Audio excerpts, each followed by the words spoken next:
December আর্য ভারত শ্রেষ্ঠ ভারতের প্রতিষ্ঠা দিবস ওয়েস্ট বেঙ্গল ইউনিট আরামবাগে অনুষ্ঠিত হচ্ছে।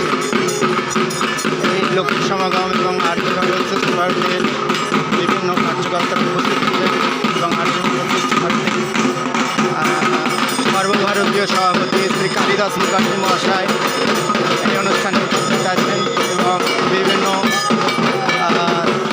ভারতবর্ষের বিভিন্ন স্টেট থেকে অনেক কার্যকর্তা আর্য ভারতের এই অনুষ্ঠানে যোগ দিয়েছেন। আজকে এই আরামবাগের রণজিৎ রায়ের যে দিঘি আছে সেই দিঘির সামনে থেকে দিঘির জল নিয়ে ঘট তোলা হচ্ছে গীতা পাঠের জন্য। দেখুন, এই হলো সেই ছবি রঞ্জিত রায়ের মন্দির। হরিনামের দল আছে, ওখানে মহিলা গান, এছাড়া রন পার্ক, এছাড়া একাধিক কার্যকলাপ দেখতে পাওয়া যাচ্ছে।